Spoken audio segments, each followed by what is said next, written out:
لا علم لنا إلا ما علمتنا إنك أنت العليم الحكيم۔ واجب الاحترام دوستوں، بزرگوں اور نوجوان ساتھیوں، حضرت مولانا محمد الیاس محمد دامت برکاتہ العالیہ نے آپ کے سامنے اس مجلس کے منعقد ہونے کی وجوہات کا ذکر فرما دیا،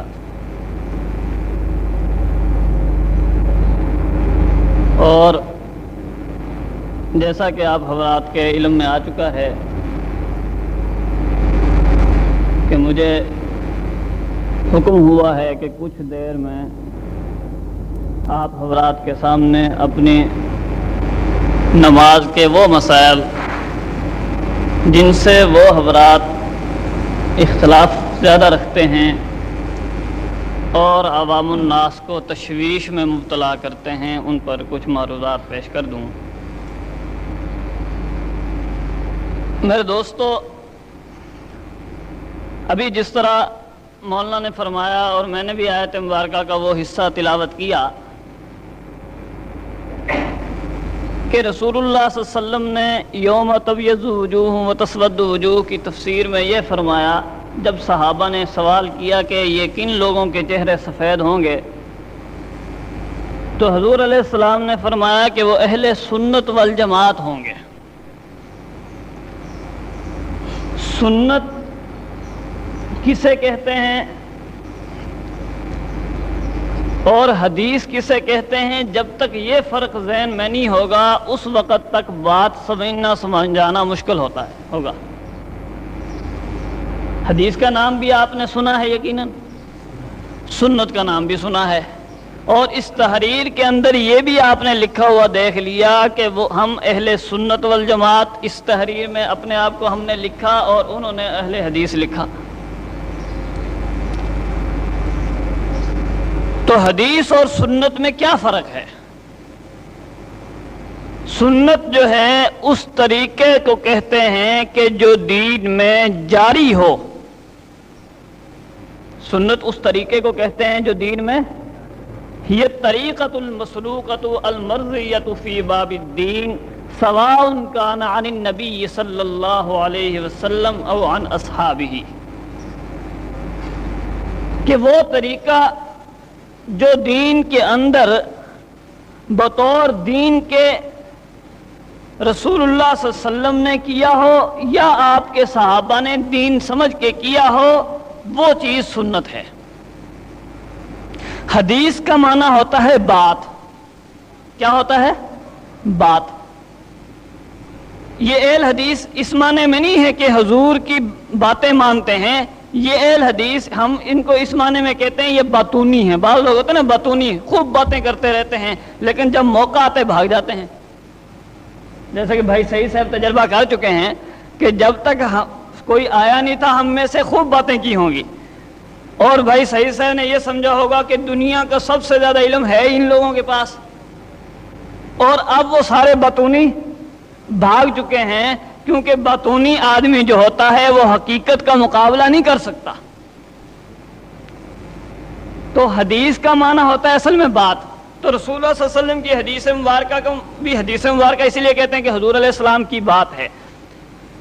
اب آیا ہر بات حضور علیہ السلام کی قابل عمل ہے یا نہیں، یہ ایک علیحدہ مسئلہ ہے۔ پھر حدیثوں میں سے، احادیث میں سے جس حدیث کو یہ شرف حاصل ہوا ہوگا کہ وہ حدیث جو ہے سنت کے درجے تک پہنچ چکی ہو، تو وہ تو قابل عمل ہوگی، نہ کہ ہر وہ بات جو حضور نے فرمائی ہو۔ اس کو ایک واضح مثال سے سمجھے، حدیث سے زیادہ مرتبہ قرآن پاک کا ہے، یہ ہے یا نہیں؟ قرآن پاک کا، قرآن پاک اللہ کی کلام ہے، حدیث رسول اللہ صلی اللہ علیہ وسلم کی، تو قرآن پاک میں بہت ساری آیات ایسی آپ کو مل جائیں گی کہ اس وقت وہ قرآن تو ہے لیکن اس پر عمل نہیں ہوتا، وہ منسوخ ہو چکی ہیں، پہلے حکم تھا اب نہیں ہے۔ تو جب اللہ کا کلام جو اعلیٰ ہے اس میں سے بہت ساری آیات ایسی ہیں کہ جن پر عمل نہیں ہوتا، پڑھی جاتی ہیں۔ اسی طرح احادیث میں سے بھی بہت ساری ایسی ہیں جو پہلے زمانے کی ہیں، جو مذکور تو ہو گئی لیکن ان پر عمل نہیں ہوگا، کیونکہ محدثین نے، صحابہ نے حضور علیہ السلام کی ہر بات کو نقل کیا ہے، ہر بات کو نقل کیا ہے۔ جو بھی حضور نے فرمائی یا حضور کے سامنے ہوئی یا حضور نے کی یا صحابہ نے کی حضور علیہ السلام کے سامنے، یہ ساری انہوں نے نقل کر دینی ہے۔ انہوں نے یہ نہیں بتانا کہ یہ بات جو ہے قابل عمل ہے بھی یا نہیں، کہ انتم الاطباء ونحن الصیادلہ، کہ تم فقہا کی جو جماعت ہو، تم طبیب ہو اور ہم پنساری ہیں۔ پنساری کے سٹور میں ہر قسم کی ادویات موجود ہوتی ہیں۔ پنساری کے سٹور میں آپ چلے جائیں تو ساری دوائیں موجود ہوں گی، زہر بھی ہوگا، زعفران بھی ہوگا، کستوری بھی ہوگی، ہر چیز ہوگی۔ لیکن آپ اگر بیمار ہوئے، آپ سیدھے پنساری کی سٹور میں داخل ہوں اور ایک دوائی اٹھا کے کھا لیں جو اچھی لگے، یہ ہوگا ایسے یا اس کو بے وقوفی کہیں گے؟ بے وقوفی کہیں گے نا۔ کیوں؟ اس لیے کہ ادویات ٹھیک ہے سب موجود ہیں پنساری کی دکان میں، اور ہر دوائی انسانی ضرورت کے اعتبار سے رکھی ہوئی ہے پنساری نے۔ یہ بھی ہم نہیں کہتے کہ یہ غیر ضرورت کے تحت رکھی ہوئی ہے، جلا دو اس کے پنسار سٹور کو۔ وہ پنسار سٹور قیمتی ہے، کروڑوں روپے کا ہے، ہم مانتے ہیں، اور اس میں ہر دوائی انسانی ضرورت کے اعتبار سے ہے، لیکن کس دوائی کو استعمال کرنا ہے کس کو نہیں، یہ طبیب بتائے گا، پنساری نہیں بتا سکتا، اور انسان خود بھی نہیں استعمال کر سکتا۔ یہی مثال کتب احادیث کی ہے، اس میں ہر قسم کی احادیث محدثین نے لکھ دی۔ وہ یہ نہیں بتائیں گے کہ یہ حدیث جو قابل عمل ہے، یہ قابل عمل نہیں، یہ کام فقیہ کا ہے، فقیہ بتائے گا کہ اس حدیث پہ عمل کرنا ہے، اس پہ نہیں کرنا۔ تو اہل سنت والجماعت تبھی ہم بنتے ہیں کہ جو حدیث آئے ہم آنکھیں بند کر کے عمل نہیں کریں گے، بلکہ اس فقیہ سے پوچھیں گے جو دین کا طبیب ہے، وہ مجھے بتائے گا جس حدیث کے متعلق کہ اس حدیث پر عمل کرنا اب ضروری ہے اور اس حدیث پر عمل اب نہیں کیا جائے گا۔ یہ فقیہ کی اطاعت کرنا ہی اہل سنت والجماعت ہونا ہے۔ فقیہ یہ دیکھے گا کہ یہ حدیث جو ہے حضور علیہ السلام کی سنت کے درجے تک پہنچ چکی ہے یا نہیں پہنچ چکی۔ مثلاً حضور علیہ السلام نے شادیاں کی کتنی؟ 11، یہ حدیث میں تو آ گیا، لیکن آپ اس پر عمل کر سکتے ہیں؟ بخاری شریف میں موجود ہے کھڑے ہو کر پیشاب کرنے کی روایت۔ آپ اب جو ہے ایک آدمی کھڑا ہو کر پیشاب کر رہا ہے، آپ سب بیٹھ کر کرتے ہیں، آپ اہل سنت والجماعت ہیں، اور وہ آدمی جو کھڑا ہو کر کرے وہ اہل حدیث ہے، اہل سنت نہیں۔ بخاری شریف کے اندر یہ ہے، اب حدیث کی کتاب ہے نا، میں حدیثیں پیش کر رہا ہوں، اسی میں ہے کہ روزے کی حالت میں رسول اللہ صلی اللہ علیہ وسلم کبھی کبھی بوسہ لے لیتے تھے بیوی کا۔ اب آپ میں سے کتنے ہیں کہ جو روزے کے اندر بوسہ نہیں لیتے؟ تو کیا آپ کے ذہن میں کبھی یہ خیال خدشہ آتا ہے کہ میرا یہ روزہ خلاف سنت ہے؟ نہیں آتا نا۔ کیوں؟ اس لیے کہ یہ حدیث تو ہے لیکن سنت کے درجے تک۔ اس طرح کئی مثالیں ہیں، وقت مختصر ہے، میرا عرض کرنے کا مطلب یہ ہے کہ احادیث اور سنت میں فرق سمجھیں۔ سنت اور چیز ہے، حدیث اور ہے۔ حدیث عام ہے، ہر وہ بات جو حضور علیہ السلام نے فرمائی یا آپ علیہ السلام کے سامنے کی گئی وہ حدیث میں لکھ دی جائے گی، لیکن کس پر عمل کرنا ہے کس حدیث پر نہیں کرنا یہ فقیہ بتائے گا۔ جو حدیث سنت کے درجے تک پہنچ چکی ہوگی اس پر عمل کرنے سے تم کامیاب ہوگے۔ اس لیے فرمایا کہ ہم اہل السنت والجماعت۔ اب یہی وجہ ہے کہ ایک آدمی متے کی حدیث بھی مسلم شریف میں موجود ہے، ایک آدمی متا شروع کر دیتا ہے، دوسرا کہتا ہے دیکھو جی فلاں مقام پر صحابہ نے شراب پی، حدیث میں ہے، میں اس حدیث پہ عمل کرتا ہوں۔ تیسرا کہتا ہے حدیث میں بیت المقدس کی طرف منہ کر کے نماز پڑھنا، میں بیت المقدس کی طرف منہ کر کے نماز۔ اب یہ سارے اہل حدیث ہیں، یہ سارے اہل حدیث ہیں، لیکن ان کو اہل سنت نہیں کہہ سکتے۔ اور جنت میں پہنچنے کے لیے، قیامت کے دن چہرہ سفید ہونے کے لیے اہل سنت والجماعت ہونا ضروری ہے، اہل حدیث ہونا ضروری نہیں۔ یہی وجہ ہے کہ اللہ کے نبی نے فرمایا علیکم بسنتی، تم پر میری سنت لازم ہے۔ یہ نہیں فرمایا علیکم بحدیثی کہ میری جو حدیث آ جائے اس پر عمل کرنا شروع کر دو اور تم پر یہ لازم ہے، بلکہ جو حدیث سنت کے درجے تک پہنچی ہوگی اس پر عمل کرنا ضروری ہے۔ کوئی بات ذہن میں آ رہی؟ اب میرے دوستو، اور یہ خود ان کا اقرار بھی موجود ہے اس پر۔ مثال کے طور پر رفع دین ہے، خود ان کی کتاب نقوش ابو الوفا ہے، ان کے مولوی ثناء اللہ پر لکھی گئی ہے، اس میں ہندوستان میں یہ عنوان قائم ہے، ہندوستان میں عمل بالحدیث کیسے شروع ہوا۔ لکھتا ہے محمد یوسف پنشنر، اس نے سب سے پہلے رفع دین شروع کی، اس نے سب سے پہلے رفع دین شروع کی، آمین اونچی کہنا شروع کی۔ اب وہ یہ کہتا ہے کہ جہاں بھی میں گیا شور اٹھا، کیا اٹھا؟ حتیٰ کہ جہاں منگنی ہوئی تھی لڑکی والوں نے لڑکی دینے سے انکار کر دیا۔ اب دیکھو کہ آپ حضرات سب جانتے ہیں کہ مسواک کرنا سنت ہے، یہ نہیں ہے، اور کوئی مسواک کرے آپ کے ساتھ شور اٹھے گا کہ وہ مسواک کر رہا ہے، لڑائی شروع ہو جائے گی، آپ پر اعتراض ہوگا؟ یار یہ ٹھیک ہے کہ مسلمان یہ سمجھیں گے کہ ہم نے اس پہ عمل نہیں کیا، ہماری کوتاہی ہے، مسواک کرنے والے کو اچھا سمجھیں گے وہ کہ اسے 70 گنا نماز کا زیادہ ثواب ملا ہے۔ تو جو سنت ہوتی ہے وہ اتنی اوپری نہیں ہوا کرتی کہ اس پہ شور مچنا شروع ہو جائے۔ ہندوستان کوئی ایسا علاقہ تھوڑی تھا، یہاں سن 93 ہجری میں اسلام آیا ہے، محمد بن قاسم نے سندھ کو فتح سن 93 ہجری میں کیا ہے، اور یہ محمد یوسف پنشنر سب سے پہلے رفع دین جو کر رہا ہے یہ 12ویں 13ویں صدی کا آدمی ہے۔ 1800 تقریباً 70 ہجری کے قریب اس نے یہ کام شروع کیا، عیسوی 1870 عیسوی۔ اب دیکھو 11 سال یہاں مسلمان آباد رہے یا نہیں رہے، کسی کو اس سنت کا پتہ نہیں چلا، وہ سارے بغیر سنت کے عمل کر کے مرے دنیا سے۔ ولی جو ہوتا ہے ولی اللہ کا، وہ تبھی بن سکتا ہے کہ جب نبی کی ایک ایک سنت پر عمل کرے۔ اب جتنے اللہ والے اس علاقے میں ہیں، آپ حضرات مجھ سے زیادہ واقف ہوں گے ان کے ناموں سے، کیا یہ سارے جو ہے بغیر سنتوں کے عمل کر کے ولی اللہ بنے؟ دوسرا یہ ہے میرے دوستو کہ حدیث اور تعامل میں فرق سمجھو، ایک ہوتا ہے تعامل امت، ایک ہوتی ہے حدیث۔ حدیث سند کی محتاج ہوتی ہے، تعامل سند کا محتاج نہیں ہوتا۔ اس کو مثال سمجھیں، بخاری شریف کے اندر آپ جو قرآن پاک پڑھتے ہیں اس میں ہے وَخَلَقَ الذَّكَرَ وَالْأُنثَىٰ، کیا ہے؟ خَلَقَ الذَّكَرَ وَالْأُنثَىٰ۔ اور جو بخاری شریف میں ہے نہ، اس قرآن میں ہے وَاللَّيْلِ إِذَا يَغْشَىٰ وَالنَّهَارِ وَمَا خَلَقَ الذَّكَرَ وَالْأُنثَىٰ۔ جو قرآن آپ پڑھتے اس میں کیا ہے؟ وَمَا خَلَقَ الذَّكَرَ وَالْأُنثَىٰ۔ اور بخاری شریف میں صحیح سند سے یہ مروی ہے خَلَقَ الذَّكَرَ وَالْأُنثَىٰ، ماں نہیں ہے وہاں، اور سند بھی صحیح ہے۔ اب جو لوگ آپ کو کہتے ہیں حدیث مانو، تو آپ قرآن اس طرح پڑھیں، کس طرح؟ خَلَقَ الذَّكَرَ وَالْأُنثَىٰ۔ اور ہم اہل سنت والجماعت قرآن اس طرح پڑھیں گے وَمَا خَلَقَ الذَّكَرَ وَالْأُنثَىٰ۔ اب کیوں؟ اس لیے کہ وہ اگرچہ صحیح سند سے موجود ہے لیکن ہمارے پاس قرآن تعامل سے پہنچا ہے۔ کتنا؟ تعامل سے۔ ہر دور میں ہزاروں لوگ اس قرآن کے حافظ لاکھوں گزرے ہیں اور انہوں نے قرآن اسی طرح ہم تک پہنچایا ہے۔ وہ ٹھیک ہے بخاری کی روایت بھی ٹھیک ہوگی لیکن کسی اور قرات پر قرآن جو تعامل کے ساتھ ہم تک پہنچا ہے وہ یہ ہے، اس طرح پہنچا وما خلق الذکر والانثى۔ اب دیکھو نا، یہاں کوئی آدمی آپ کے پاس آ جائے اور آپ کو کہے کہ بخاری دیکھ کر قرآن ٹھیک کرو، کیا کہے؟ بخاری دیکھ کر، آپ مانیں گے اس کی بات؟ آپ کہیں گے بھئی بخاری ٹھیک ہے لیکن میں قرآن نہیں چھوڑ سکتا اس کی وجہ، کیوں؟ قرآن تعامل سے پہنچا ہے۔ قرآن کس سے پہنچا ہے؟ تعامل سے۔ کس سے پہنچا ہے؟ تعامل اور سند کی مثال ایک اور سمجھیں۔ ایک آدمی ہے، میں اندر بیٹھا ہوں، میں گھڑی دیکھ کر کہہ رہا ہوں ابھی روزہ افطاری کا ٹائم نہیں ہوا۔ کس کا ٹائم نہیں ہوا؟ افطاری کا۔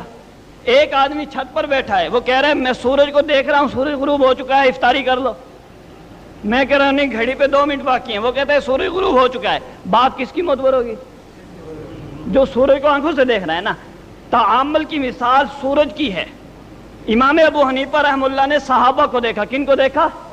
صحابہ کو۔ اور صحابہ نے رسول اللہ صلی اللہ علیہ وسلم کو دیکھا، تو ان کو تعامل کے ذریعے جو ہے یہ چیزیں پہنچی ہیں، تو ان کو سند کی ضرورت نہیں تھی۔ سند کی ضرورت اسے ہوتی ہے جسے سورج نظر نہ آئے۔ ہم آج اگر کوئی حدیث دیکھیں گے تو سند دیکھیں گے، لیکن ہماری نماز تو تعامل سے ثابت ہے، اس لیے اس نماز کو سندی حدیثوں سے پرکھنا ہی خلاف اصول ہے۔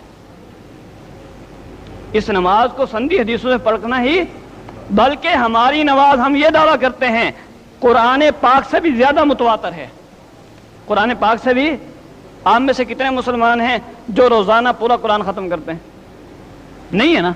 لیکن سب آپ میں سے ایسے ہیں جو روزانہ نماز پڑھتے ہیں، تو نماز زیادہ یاد ہوئی نا قرآن سے آپ کو؟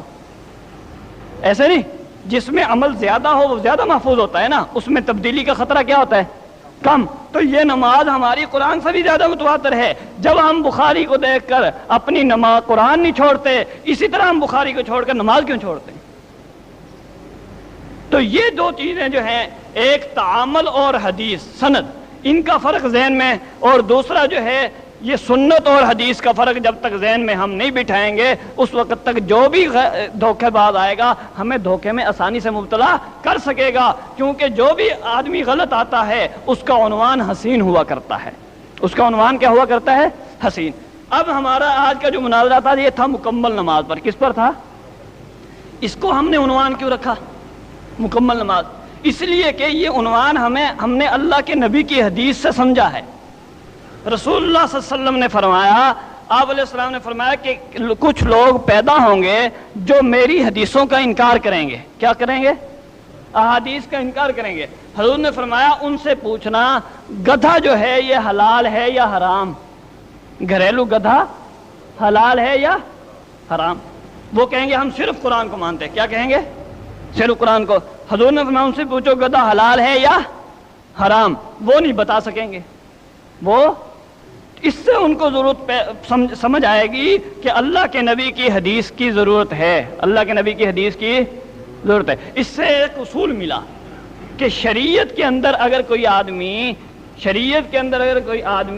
کسی دلیل کا انکار کرے تو جو مسائل اس دلیل سے ثابت ہو رہے ہوں اس سے ان کا مطالبہ کرو کہ ہمیں یہ تو دکھا۔ نہیں آ رہی سمجھ بات؟ گھریلو گدھا قرآن میں اس کا ذکر نہیں نا، حدیث میں ہے۔ اگر کوئی حدیث کا انکار کرتا ہے آپ کہیں دکھا گدھا حلال ہے یا حرام، قرآن سے دکھا دے، ہم حدیث چھوڑ دیں گے۔ بات ٹھیک ہے نا آپ کی؟ یہ اصول اللہ کے نبی نے بتایا ہے۔ یہ غیر مقلدین فرقہ پیدا ہوا، انہوں نے فقہ حنفی کا انکار کیا، یعنی فقہ حنفی کا انکار کرنے سے دو چیزوں کا انکار ہو گیا، ایک اجماع امت کا، ایک قیاس کا۔ کس کا؟ اجماع کا اور قیاس کا۔ ادلہ شریعہ ہماری چار ہیں، کتاب اللہ، سنت رسول اللہ، پھر اجماع، پھر قیاس۔ ان چاروں دلائل سے دین ثابت ہوتا تھا، ان کو انکار کرنے کی ضرورت کیوں پیش آئی؟ انگریز جب ہندوستان کے اندر آئے، یہ بات ذہن میں رکھیں، یہ بڑی عجیب بات ہے۔ انگریز جب ہندوستان کے اندر آیا، انگریز کے ساتھ پادری انگریز کے آئے، انہوں نے مسلمانوں کو چیلنج کرنے شروع کیے مناظروں کے۔ اب ان کے مناظروں کے چیلنجوں میں مسلمان مناظرین ان سے مناظرہ جیت جاتے تھے، کیونکہ دو چیزیں ہماری بڑی وزنی تھیں۔ اگر عیسائی مناظر عیسیٰ علیہ السلام کا کوئی معجزہ پیش کرتا کہ دیکھو جی عیسیٰ علیہ السلام ہمارے نبی ہیں، ہم نے ان کو نبی مانا ہے، مسلمان پوچھتا دلیل کیا ہے؟ کہ دلیل یہ ہے عیسیٰ علیہ السلام سے فلاں معجزے کا ظہور ہوا، فلاں معجزے کا۔ مسلمان مناظر اٹھتا، یہ حضور علیہ السلام کے 20 معجزے پیش کرتا، کیونکہ ہمارے نبی کے معجزات تو بہت زیادہ ہیں نا، 4000 معجزات رسول اللہ صلی اللہ علیہ وسلم کے ہیں۔ کتنے یاد کر لو گے نا کتنے ہمارے نبی کے معجزات ہیں؟ اچھا قرآن پاک میں کتنے معجزات ہیں؟ ان میں سے 3-4 کے علاوہ تو ذکر نہیں نا، معراج کا ذکر ہے اور پھر شق قمر کا ذکر ہے، 1-2 اور ڈھونڈ لو گے، باقی سارے معجزات احادیث میں مذکور ہیں۔ اب انگریز کے لیے، عیسائیوں کے لیے بڑا مشکل مرحلہ تھا کہ عجیب بات ہے، ہمارا پادری ادھر کھڑا ہو کے عیسیٰ علیہ السلام کا 2 معجزے پیش کرتا ہے اور مسلمان مناظر 20 معجزے پیش کر کے ہمیں ہرا دیتا ہے۔ انہوں نے سوچا کہ حدیث رسول کا انکار کروا دو۔ ایک فتنہ کھڑا ہوا جنہوں نے کیا کیا؟ حدیث رسول کا کیا کر دیا؟ انکار۔ جب حدیث رسول کا انکار ہو گیا، اب بتاؤ ان 4000 کے قریب معجزات کا انکار ہوا یا نہ ہوا؟ نہ قابل اعتبار ہو گیا نا۔ اب جب ہم عیسائی سے مناظرہ شروع کریں گے، وہ کہے گا حدیث تو قابل اعتبار ہی نہیں، تمہارا فلاں مولوی بھی کہتا ہے قابل اعتبار نہیں، فلاں بھی کہتا ہے، تم صرف قرآن سے حضور کا معجزہ پیش کرو۔ اب ہم جو ہے کمزور ہوئے نا وہ دلائل کے اعتبار سے۔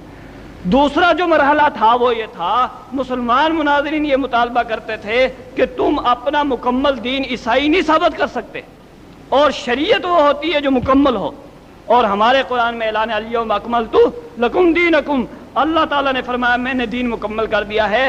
ہمارا دین مکمل ہے، بچے کی پیدائش سے لے کر قبرستان کی قبر میں اتارنے تک ہماری شریعت ہر مسئلہ بتاتی ہے۔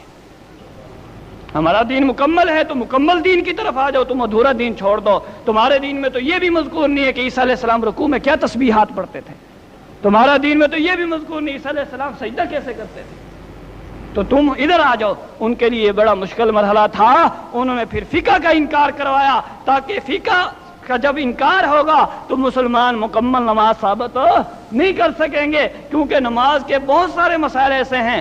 فقہ جو ہے قرآن و حدیث سے مسائل جو مستنبط کیے ہیں امام ابو حنیفہ رحمہ اللہ نے اور آپ کے شاگردوں نے، اور ان اصولوں پر جو مسائل مستنبط کیے ہیں، ان کی تعداد 11 لاکھ کے قریب ہے۔ کتنی ہے؟ اور یہ میں جو بتا رہا ہوں 11 لاکھ، یہ گنتی آج سے 5 صدیوں پہلے کی ہے، 500-600 سال پہلے کی۔ علامہ جلال الدین خوارزمی رحمہ اللہ کو 6 صدیاں 5 تو ہو گئی ہیں نا، یہ تو اس زمانے کی گنتی ہے۔ اس کے بعد آج تک جتنے مسائل پیدا ہوئے وہ انہی فقہ حنفی کے اصولوں پر مستنبط ہوئے، انہی قواعد سے نکلے۔ اب بتاؤ کتنی تعداد ہو چکی ہوگی۔ تو جب فقہ کا انکار ہوا تو اب اتنے بڑے دین کے اتنے مسائل کا انکار ہوا نہ ہوا؟ جب اتنا انکار ہو گیا، اب یہ ہے کہ قرآن و حدیث سے مکمل شریعت تو ثابت ہو نہیں سکتی، لہذا کیا ہوگا؟ عیسائی بھی کھڑا ہو جائے گا، کہے گا اے مسلمانوں تو جس طرح ہماری نماز نہیں ثابت، تمہاری کون سی ثابت ہے؟ ہم نے مکمل نماز کا موضوع اس لیے رکھا میرے دوستو تاکہ آپ حضرات پر یہ سورج کی طرح بات واضح ہو جائے کہ یہ جو ہے غیر مقلدین دھوکہ دیتے ہیں، خود 2 دلیلوں کا انکار کیا۔ ہماری ضرورت اگر یہ قرآن و حدیث سے پوری کر دیں، صراحتاً نماز کا ایک ایک مسئلہ ہم سوال کرتے جائیں گے، یہ مکمل نماز کے مسائل شروع تکبیر تحریمہ سے لے کر سلام تک ہمیں قرآن اور حدیث کی سری آیات اور حدیث سے دکھاتے چلے گئے، ہم خود اہل حدیث ہو جائیں گے، کیونکہ ہماری ضرورت پوری ہو گئی۔ اور اگر نہیں دکھا سکتے اور قیامت تک نہیں دکھا سکیں گے تو پھر ہمیں حق حاصل ہے کہ ہم اپنے 4 دلائل کو مانتے رہیں جن کے ذریعے ہمارے مکمل نماز ثابت ہے، اور ہم کافروں کو اپنے اوپر ہنسنے کا موقع نہ دیں۔ تو یہ اس لیے سورج کی طرح ان کی شکست واضح کرنے کے لیے ہم نے یہ مکمل نماز کا مسئلہ رکھا تھا۔ اور یاد رکھنا قیامت تک یہ لوگ زہر کے پیالے پیتے رہیں گے، نہ پہلے مقابلے میں آئے نہ آئندہ آئیں گے۔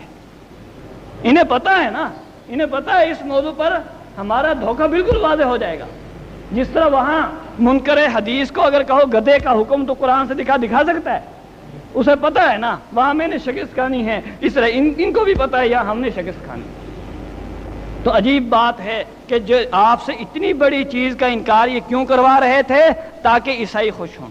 اور یہ فتنہ پیدا ہی اس دور میں ہوا ہے، وقت نہیں ہے وغیرہ، اس پہ کئی حوالے آ سکتے ہیں۔ تو میرے دوستو مکمل نماز کے مسائل جو ہیں ہمارے الحمدللہ 4 دلیلوں سے ثابت ہیں۔ اس کو ایک مثال سے سمجھ لیں، فقیہ جو ہوتا ہے وہ مزاج شناس رسول ہوتا ہے۔ کیا ہوتا ہے؟ مزاج شناس، مزاج کو سمجھ لیں، ماحول کو سمجھیں۔ صحابہ نے حضور کو دیکھا، صحابہ نے حضور کی ہر گفتگو کا محل سمجھا۔ مثال کے طور پر ایک آدمی، میں یہاں بیٹھا ہوں، میں کہتا ہوں پانی لاؤ، کیا لاؤ؟ تو کس میں دو گے؟ گلاس میں دے دو گے۔ میں وہاں ٹوٹیوں پر بیٹھا ہوں، میں کہتا ہوں پانی لاؤ، آپ گلاس میں لائیں گے؟ کس میں لائیں گے؟ لوٹے کے اندر۔ میں لیٹرین میں بیٹھا ہوں، میں کہتا ہوں پانی لاؤ، کس میں لائیں گے؟ گلاس میں۔ میں غسل خانے میں کھڑا ہوں، میں کہتا ہوں پانی لاؤ، آپ کس میں لائیں گے؟ نہیں، گلاس میں لائیں نا۔ میں تو پانی لاؤ کہہ رہا ہوں نا، یہاں آپ گلاس میں لا رہے ہیں، وہاں لوٹے میں لا رہے ہیں، وہاں بالٹی میں لا رہے ہیں۔ کیوں لا رہے ہیں؟ کیوں؟ اس لیے کہ آپ ماحول سے سمجھ چکے ہیں کہ اس وقت اس کو گلاس میں پانی کی ضرورت ہے، اس وقت لوٹے میں ضرورت ہے، اس وقت بالٹی میں۔ یہاں میں مانگو آپ بالٹی میں لے آئیں، وہاں میں مانگو آپ گلاس میں لے آئیں، تو یہ مذاق بن جائے گا۔ کیا بات ہے؟ کیا بات ہے؟ کیا بات ہے؟ کیا بات ہے؟ لفظ ایک ہے یا نہیں؟ پہلے جب میں نے دیکھا فوراً ڈر گئے سارے، ایک ہی لفظ ہے۔ دوسری دفعہ سوالیہ تھا، پہلے ڈانٹ تھی، دوسرا اور تیسرا تعریف تھی۔ کیا بات ہے؟ کیا جرت دکھائی، غیر مقلدین بھاگ گئے بھائی سعید صاحب نے، اب تعریف ہو گئی۔ لفظ ایک ہی ہے، لیکن آپ حضرات سمجھ گئے، نقل کرنے والا یہی لکھے گا کیا بات ہے،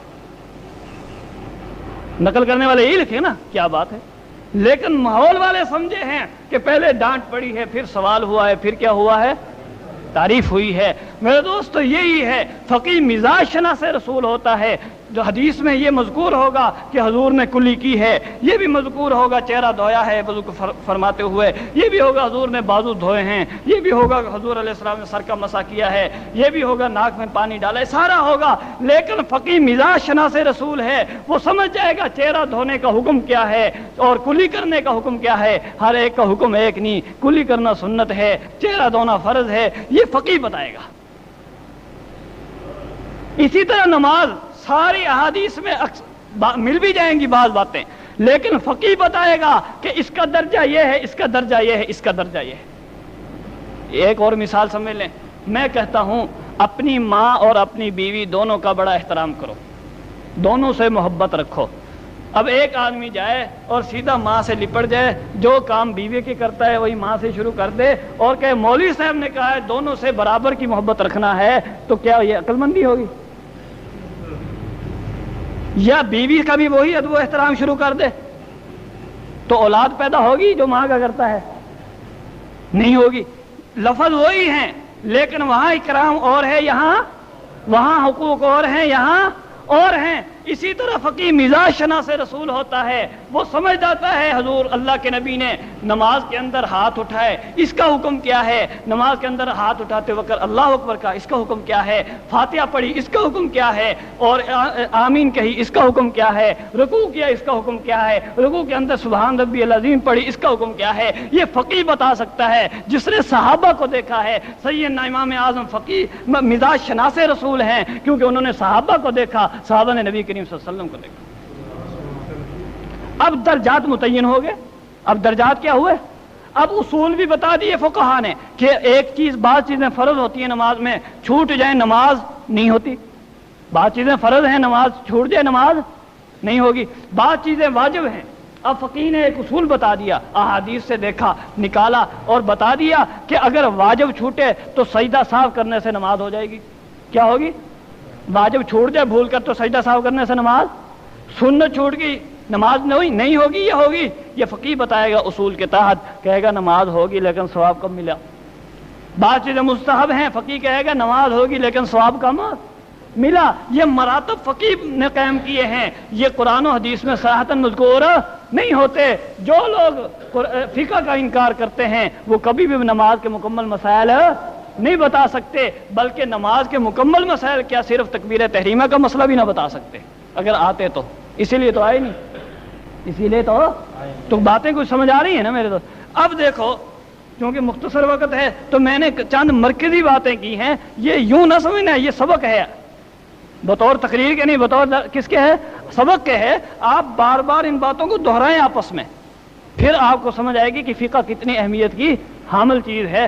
اب دیکھو کہ ہمارے انہوں نے 4-5 مسئلوں میں زیادہ عنوان اختیار کرنا ہوتا ہے، باقی مسائل میں یہ بھی فقہ سے لیتے ہیں، وہی فقہ والے اصول اپناتے ہیں، کیونکہ اپنے اصول تو نہیں ہے نا، ان کے اپنے اصول تو ہے نہیں، فقہ سے چوری کرنا ہے، اور پھر شور بھی فقہا کو بھونکنا بھی اسی کے اندر ہے، مسائل بھی فقہ سے لینے فقہا سے اور بھونکنا بھی فقہا کو ہے۔ ہم یہ ہے کہ ہم مسائل بھی فقہا سے لیتے ہیں لیکن ادب و احترام بھی فقہا کا کرتے ہیں۔ ہم حلال کر کے کھاتے ہیں یا حرام کر کے کھاتے ہیں، فرق اتنا ہے۔ نہیں آ رہی سمجھ بات؟ ایک آدمی نمک حلال ہی کرتا ہے نا، ایک نمک حرام ہی کرتا ہے، اور نمک حلال ہمیشہ جرت مند ہوتا ہے اور نمک حرام جرت مند نہیں ہو سکتا۔ تو یہ 4 مسائل نہیں ہیں مکمل نماز، لیکن عوام کو دھوکہ دینے کے لیے 4 مسائل میں لائیں گے گھیر گھار کے اور پریشان کریں گے۔ یا تو لکھ دیں باقی نماز حنفیوں کی حدیث کے مطابق ہے، قرآن کے مطابق ہے، یوں بھی نہیں لکھ کے دیتے، یوں بھی موت آتی ہے ویسے بھی آتی ہے۔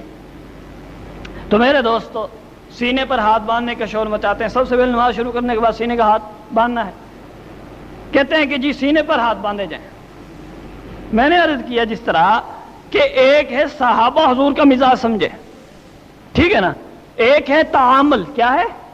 تعامل، امت کا عمل۔ تو میرے دوستو، امام نووی رحمۃ اللہ علیہ 6 صدی میں گزرے ہیں، 6 صدی تک کوئی ایک بھی فقہائے اربع میں سے کوئی ایک فقیہ کا مذہب امام نووی نے نہیں لکھا جس کا یہ مذہب ہو سینے پر ہاتھ باندھنا۔ 6 صدی تک کسی کا مذہب نہیں تھا، 6 صدی تک سینے پر ہاتھ باندھنا، ہاں ناف کے اوپر اور ناف کے نیچے یہ رہا ہے عمل. تیسرا ہاتھ چھوڑ دینا امام مالک رحمہ اللہ کا. تو جب یہ عمل کسی نے نہیں اپنایا تو معلوم ہوا کہ یہ اگر کوئی حدیث تھی بھی تو کسی نے توجہ نہیں کی اس طرف, کسی نے توجہ نہیں کی, یا حدیث تھی ہی نہیں. حضور کا اگر عمل ہوتا تو کوئی ایک تو تو لے لیتا نا. سب سے پہلے جو ہے سندھ کے اندر شیخ حیات سندھی ایک عالم گزرا ہے, اس نے یہ کام مدینہ منورہ میں جا کے شروع کیا, سینے پر ہاتھ باندھنے کا, اور ادھر رفع دین بھی شروع کر دی. اب وہ مدینہ منورہ دیکھو, آج بہت سارے لوگ آپ کو دھوکہ دیں گے جی مدینہ منورہ مکہ ہمارا ہے, ایسے ہے نا.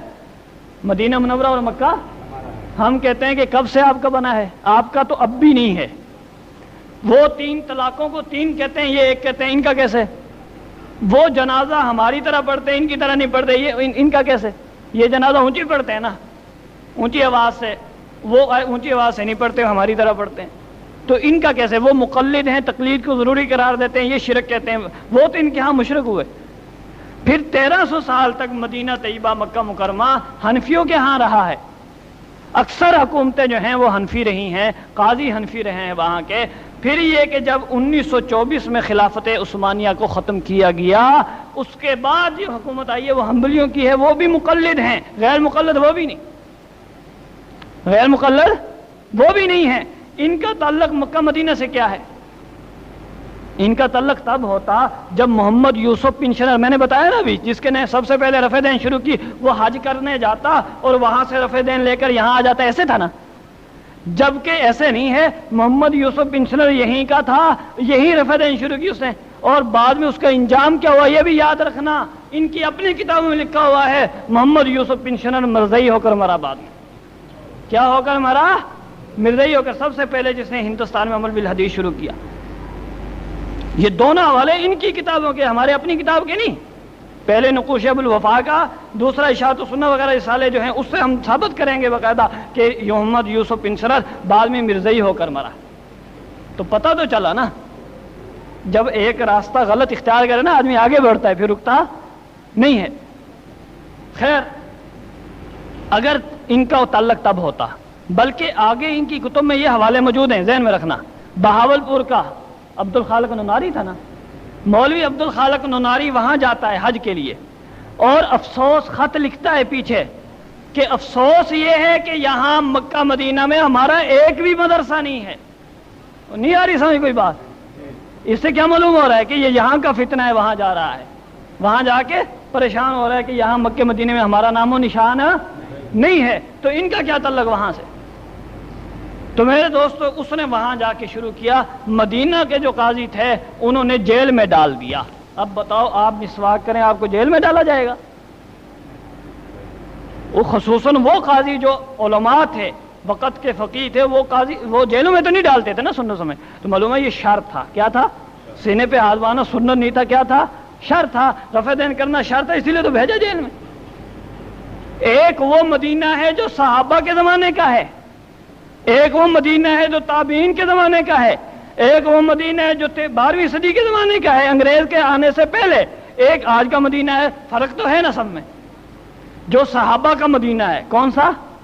امام مالک رحمہ اللہ تابعی ہیں, انہوں نے صحابہ کا زمانہ بھی گزرا ہے. تو یہ فرماتے ہیں لا اعرف رفع الیدین, میں رفع دین کو پہچانتا تک نہیں.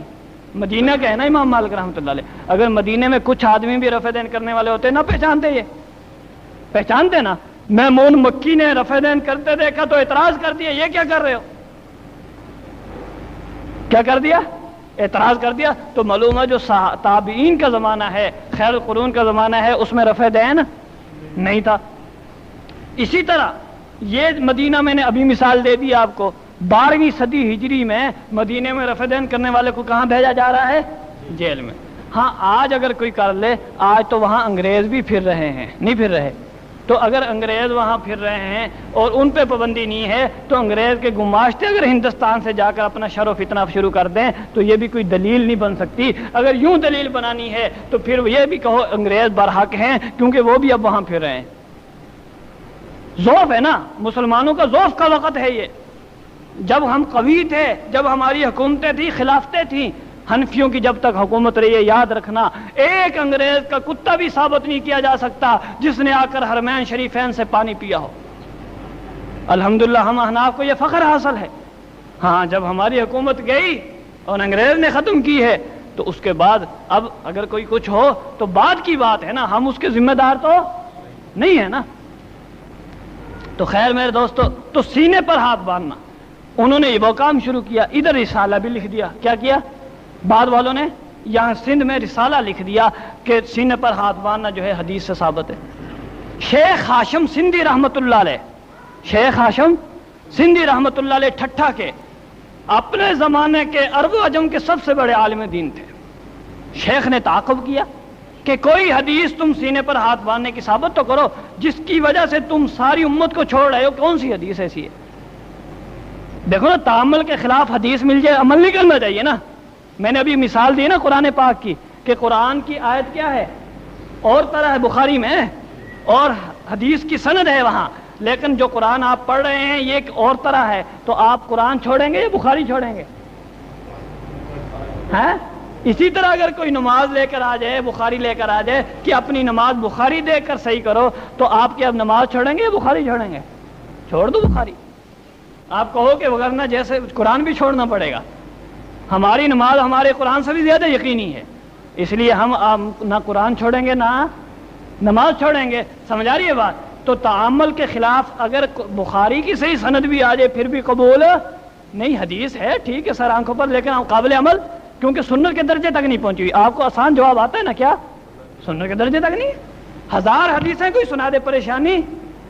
دیکھو نا, بیت المقدس کی طرف منہ کرنے کی کوئی 1000 حدیثیں آپ کو سنا دے کہ دیکھو جی حضور نے بیت المقدس کی طرف منہ کر کے نماز پڑھی, صدیق اکبر نے پڑھی, فاروق اعظم نے پڑھی, حضرت عثمان نے پڑھی, حضرت علی نے پڑھی, صحابہ نے فلاں فلاں نے پڑھی. آپ پریشان ہوں گے نہیں؟ کیوں؟ اس لیے کہ بیت المقدس پر منہ کرنے کا, اس طرف منہ کر کے نماز پڑھنے کا زمانہ اور تھا, بعد میں اللہ نے حکم دے دیا بیت اللہ کی طرف منہ کرنے کا. آپ پریشان ہوں گے نہیں؟ اسی طرح کوئی حدیث بھی سامنے آئے,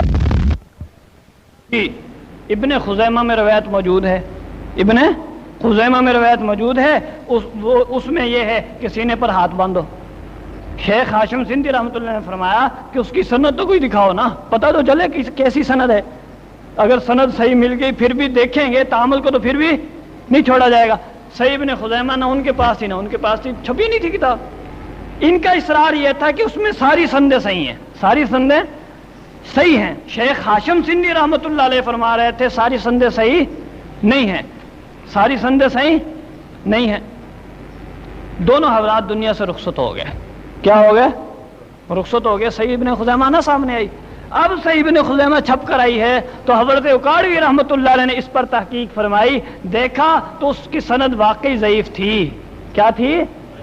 دیکھو وہی راوی ہے, ایک راوی ہے, 9 سندیں اور ہیں, اس میں سینے پر ہاتھ باندھنے کا ذکر نہیں ہے. ایک راوی نقل کرتا ہے اور اس میں سینے پر ہاتھ باندھنے کا ذکر کرتا ہے ابن خزیمہ میں, اور وہ ہے محمد بن اسماعیل. کون ہے؟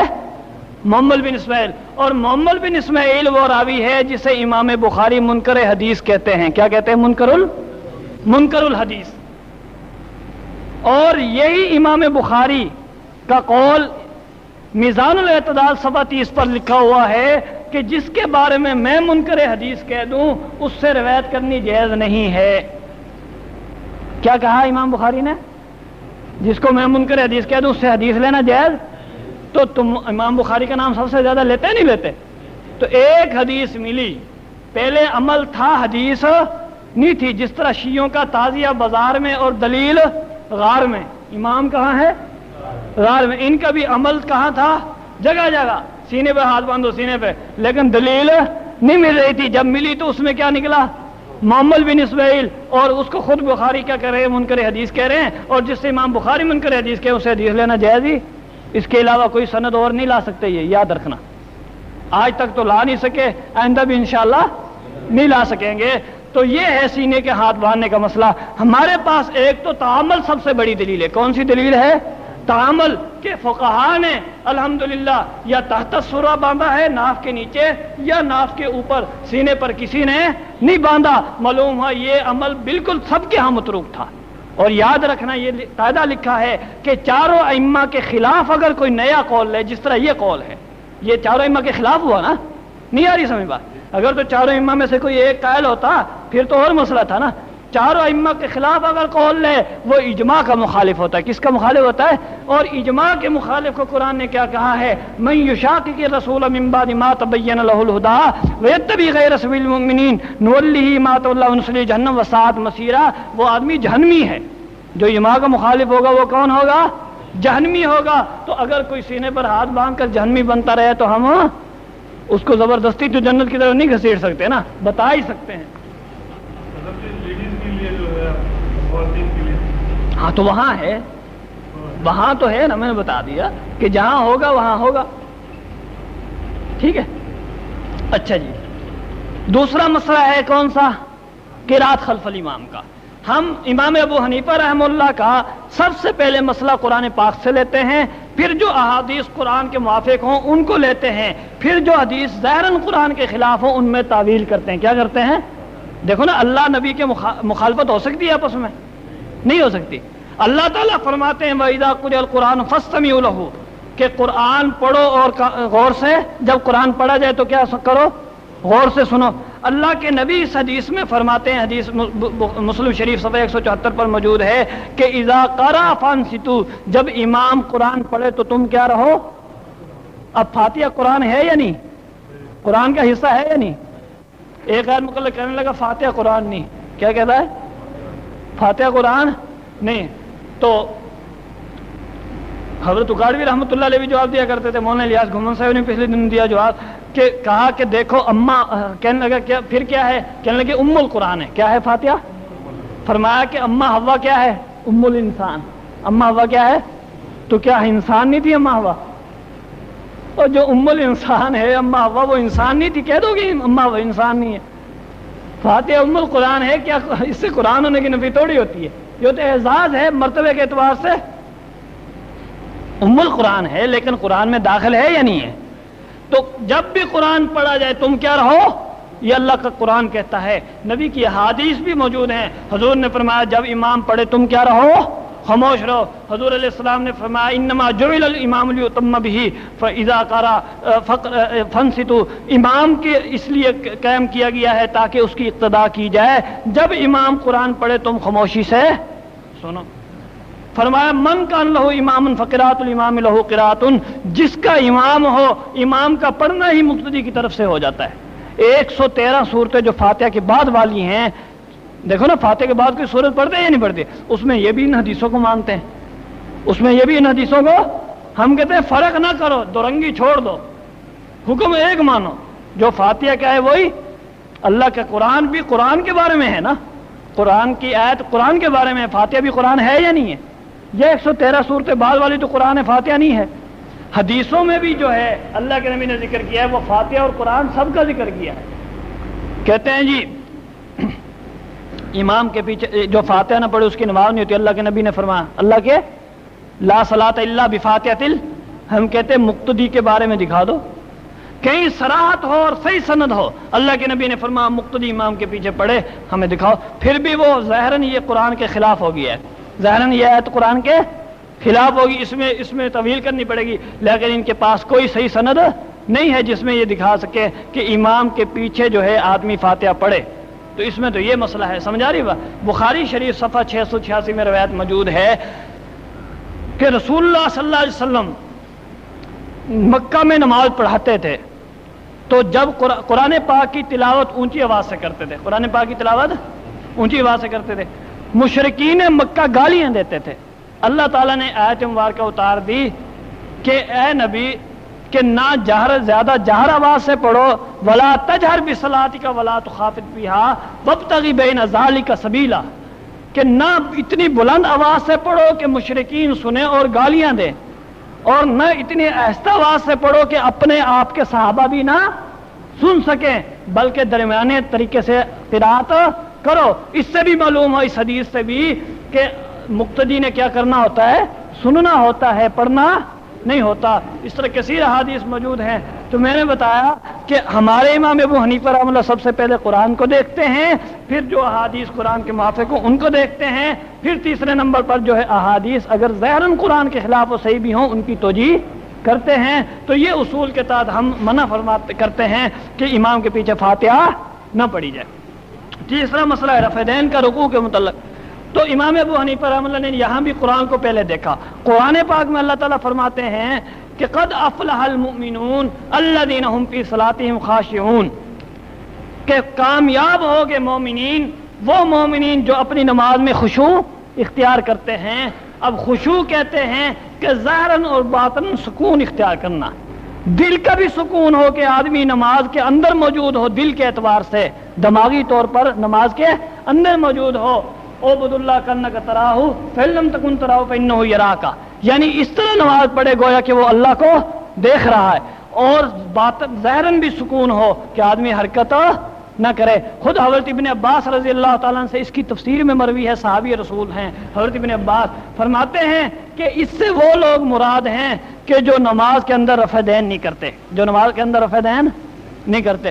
اب امام ابو حنیفہ نے یہاں قرآن کو لیا اور اس سے معلوم ہوا کہ جو رفع دین کی احادیث ہیں وہ پہلے زمانے کی ہیں۔ کس زمانے کی ہیں؟ پہلے زمانے کی۔ ایک حدیث بھی ایسی پیش نہیں کر سکتے جس میں یہ ہو کہ اللہ کے نبی آخر وقت تک رفع دین کرتے رہے۔ دیکھو یاد رکھنا، ایک ہوتا ہے حدیث، ایک ہوتا ہے جھوٹ، ایک ہوتا ہے حدیث، ایک ہوتا ہے، دیکھو میں کہوں کہ موسیٰ علیہ السلام نبی ہیں، کیا یہ سچ ہے؟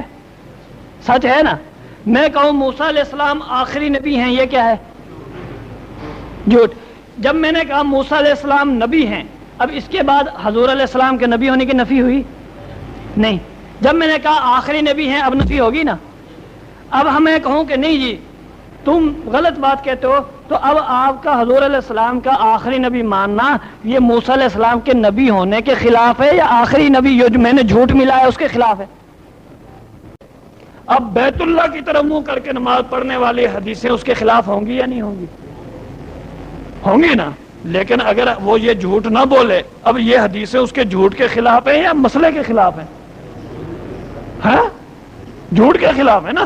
تو یہ لوگ جھوٹ بولتے ہیں کہ حضور آخر وقت تک رفع دین کرتے رہے، اور اب یہ کہتے ہیں کہ یہ حدیثیں ہمارے خلاف ہیں۔ ہم کہتے ہیں تمہارے جھوٹ کے خلاف ہیں، اللہ کے نبی کے حدیثوں کے خلاف نہیں ہیں۔ پہلے نماز کے اندر باتیں ہو جاتی تھیں، پہلے نماز کے اندر جو ہے گفتگو ہو جاتی تھی، سلام کا جواب بھی دے دیا جاتا تھا۔ پہلے یہ بھی مانتے ہیں کہ سجدوں کی رفع دین بھی حضور کرتے تھے، ہم کہتے ہیں سجدوں کی بھی کرتے تھے، رکوع کی بھی کرتے تھے، پھر سجدوں کی بھی چھوٹ گئی، رکوع کی بھی چھوٹ گئی، صرف پہلی تکبیر تحریمہ کے وقت رفع دین رہی اور نہ رہی۔ حضرت عبداللہ بن مسعود رضی اللہ تعالیٰ صحابی رسول ہیں، وہ کوفہ کی جامع مسجد میں کھڑے ہو کر نماز سکھا رہے ہیں۔ الا اصلی بکم صلاۃ رسول اللہ صلی اللہ علیہ وسلم، کیا میں تمہیں اللہ کے نبی کی نماز نہ سکھاؤں؟ لوگوں کیا کہہ رہے ہیں؟ تمہیں اللہ کے نبی کی نماز۔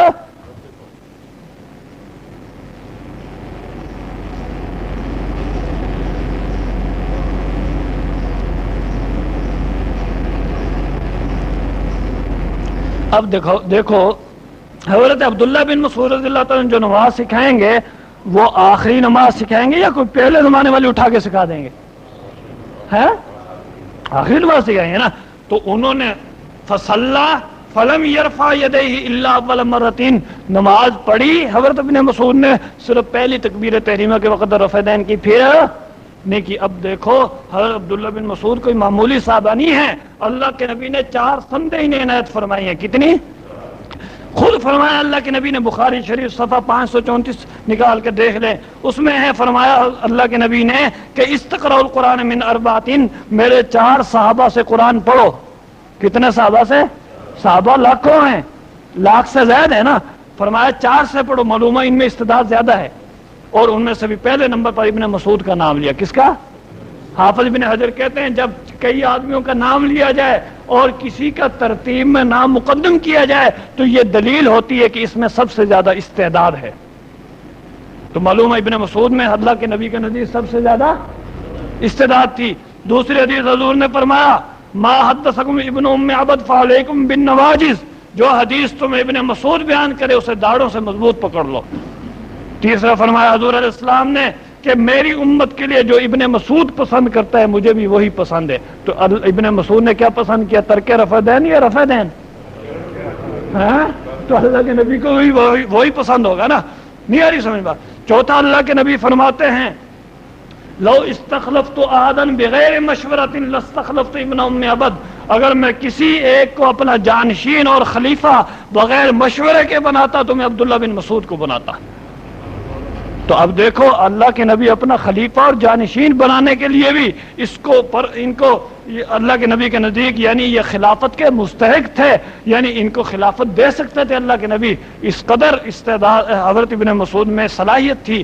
اور حضرت عمر رضی اللہ تعالیٰ نے جب کوفہ میں حضرت ابن مسعود کو بھیجا، خط لکھا کہ اے اہل کوفہ، تم سے زیادہ مجھے ضرورت تھی ابن مسعود کی، کیا تم سے زیادہ مجھے، ان میں علم اتنا اللہ نے رکھا تھا، تم سے زیادہ مجھے ضرورت تھی، اور پھر فرمایا کہ میں نے اپنی ضرورت پر تمہاری ضرورت کو ترجیح دی ہے۔ اب یہ ابن مسعود کوفہ میں آ کر جو نماز سکھا رہے ہیں، کیا خیال ہے پہلے زمانے کی ہوگی آخری زمانے کی ہوگی؟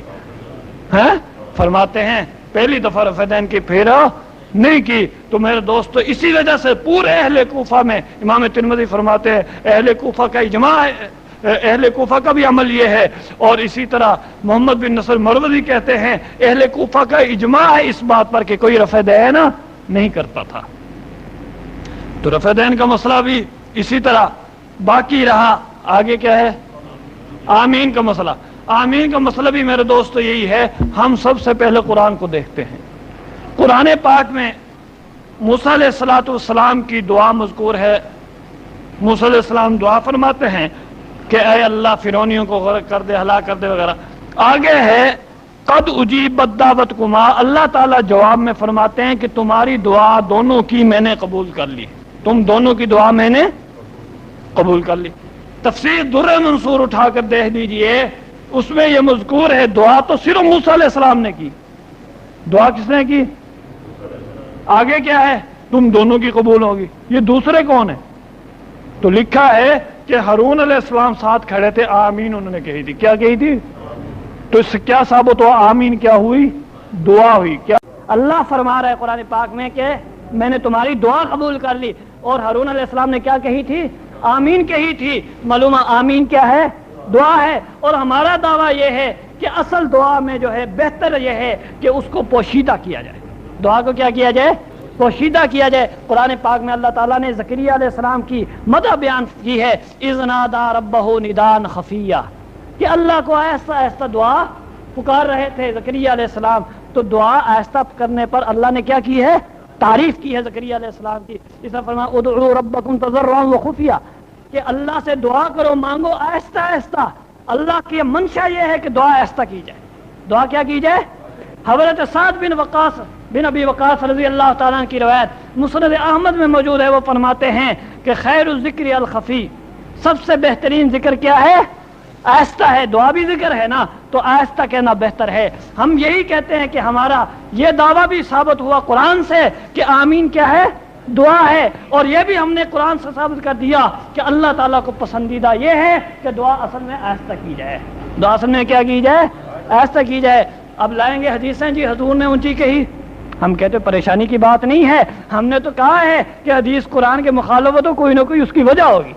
اللہ کے نبی نے جو کی ہے خود دیکھ لو، کتاب الاسماء والکنہ میں یہ موجود ہے کہ فرماتے ہیں صحابی ما راہ الا لیعلمنا، کہ ہم اس کو یہی سمجھتے ہیں کہ اللہ کے نبی نے جو اونچی آواز سے آمین کہی ہے ہمیں تعلیم دینے کے لیے کہی ہے۔ کس لیے کہی ہے؟ یعنی سکھانے کے لیے۔ دیکھو نا بچے ہیں آپ کی مسجد میں، وہ نماز پڑھ جب سیکھتے ہیں تو کیا ساری نماز اونچی آواز سے نہیں پڑھتے؟ سبحان ربی العظیم، باقی بھی کہتے ہیں سبحان ربی العظیم، تو کیا مطلب ہے اونچی آواز سے ساری زندگی کہتے رہیں گے؟ وہ سکھانے کے لیے ہے نا، زمانہ پرس کا نہیں تھا، اللہ کے نبی سکھانے کے لیے احیاناً کبھی کبھی کوئی نہ کوئی جملہ اونچی آواز سے کہہ دیتے تھے تاکہ صحابہ کو پتہ چل جائے یہاں یہ بات کہنی ہے۔ یہی وجہ مسلم شریف اٹھائیں، اس میں موجود ہے کہ زور کی نماز میں اللہ کے نبی کبھی کبھی اونچی آواز سے آدھی آیت جتنی تلاوت فرما دیتے تھے تاکہ صحابہ کو پتہ چل جائے کہ تلاوت ہو رہی ہے، تلاوت ہو رہی ہے، اور زور کی نماز میں بھی تلاوت کی جاتی تھی۔ اب یہ تلاوت کرنا اس وجہ سے نہیں تھا کہ تم بھی تو زور کی نماز میں اونچی آواز سے شروع کر دو، بلکہ تعلیم کی خاطر تھا۔ اسی طرح اگر ایک آدھ دفعہ کہی تو تعلیم کے لیے کہی۔ یہی وجہ ہے ایک حضور علیہ السلام کا قول نہیں پیش کر سکتے۔ حضور نے کہا تم لوگ اونچی آواز سے آمین کہو، یہ ایک قول نہیں پیش کر سکتے۔ صدیق اکبر نے اونچی آواز سے آمین کہی ہو، حضرت عمر نے، حضرت عثمان نے، حضرت علی نے، یا خلفائے راشدین کے پیچھے کسی صحابی نے اونچی آواز سے کہی ہو، یا یہ کہ خلفائے راشدین نے حکم دیا ہو کہ ہمارے پیچھے اونچی آواز سے آمین کہو، ایک روایت بھی یہ نہیں لا سکتے۔ ایسی دو چار جو لائیں گے میں نے بتا دیا، اس کا مقصد کیا تھا؟ تعلیم دینا تھا۔ اب ہم نے حدیث پر اس طرح عمل کیا کہ حدیث بھی مان لی اور اللہ کا قرآن بھی مان لیا، اور انہوں نے حدیث پر اس طرح عمل کیا کہ قرآن چھوٹ گیا، حدیث ہاتھ میں رہے گی۔ نہیں آ رہی سمجھ میں؟ تو اہل حدیث ہوئے، اہل سنت نہ ہوئے۔ ہم اہل سنت نے دونوں دلیلیں مانی، انہوں نے ایک چھوڑی ایک مانی، تو یوم تبیض وجوہ کا نہ مصداق ہوئے، نہ علیکم بسنتی پر عمل کیا، نہ اللہ کا نبی خوش ہے، نہ خدا خوش ہے، اور خوش ہو رہے ہیں کہ ہم اہل حدیث ہو گئے۔ تو ہم اہل سنت والجماعت جن مسائل میں بھی عمل کرتے ہیں، امام ابو حنیفہ رحمہ اللہ نے اللہ کے نبی کا مزاج پہچانا، اس اعتبار سے مسائل کو ترتیب دیا۔ دعا ہے حق جل شانہ ہمیں مسلک حق کا اہل سنت والجماعت فقہ حنفی پر عمل کرنے کی توفیق عطا فرمائے، اور ہمیں شرح صدر کے ساتھ تا موت اور آخر وقت تک اس مسلک پر کاربند رہنے کی توفیق عطا فرمائے۔ وآخر دعوانا الحمدللہ رب العالمین۔